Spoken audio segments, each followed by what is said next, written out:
Halo pemirsa, kami kembali hadir di tengah-tengah aktivitas Anda bersama saya Zuli akan mengulas berita terhangat selama sepekan terakhir.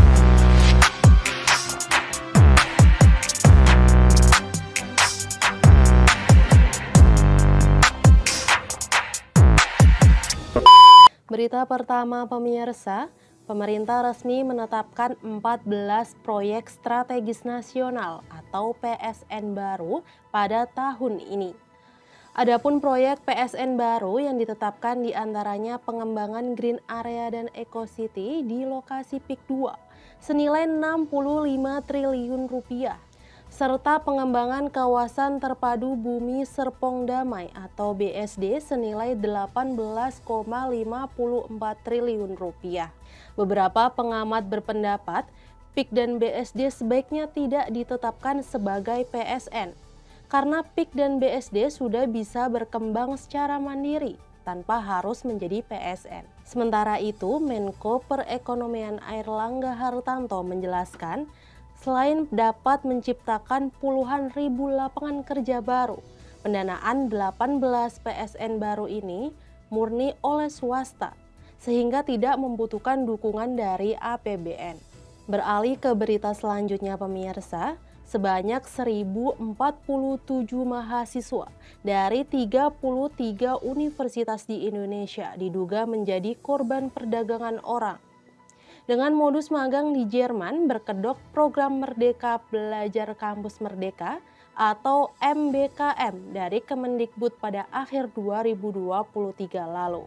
Divisi Humas Polri Truno Yudo Wisnu mengatakan kasus TPPO berkedok program magang ini terungkap setelah 4 mahasiswa mendatangi KBRI di Jerman. Pihak kepolisian sudah menetapkan 5 tersangka dalam kasus ini serta diketahui seluruh korban sudah berada di Indonesia.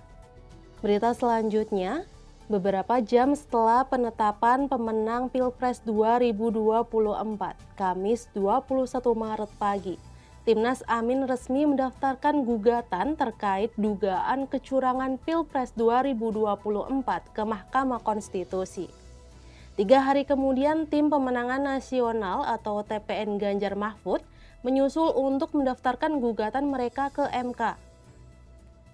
Salah satu gugatan dari kedua tim tersebut adalah meminta MK untuk mendiskualifikasi Gibran Rakabuming Raka sebagai calon wakil presiden karena dianggap merupakan sumber masalah dugaan kecurangan Pilpres 2024.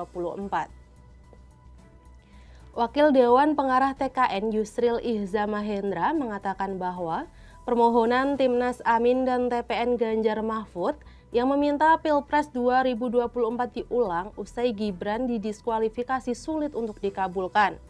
Karena jika Gibran didiskualifikasi, maka Pilpres ulang akan bersifat menyeluruh, yakni mulai dari tahap awal pencalonan.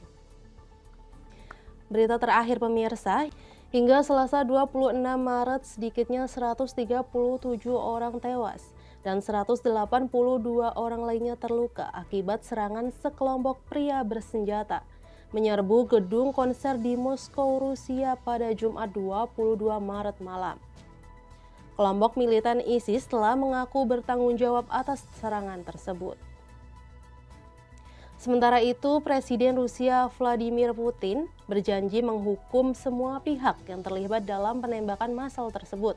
Dalam pidatonya, Putin juga mengatakan sebanyak 11 orang telah ditahan, termasuk 4 pria bersenjata yang ditangkap di perbatasan menuju Ukraina. Demikian rangkuman berita terhangat selama sepekan terakhir. Jangan lupa untuk like dan subscribe Kacamata Channel untuk informasi update lainnya. Terima kasih atas perhatian dan sampai jumpa.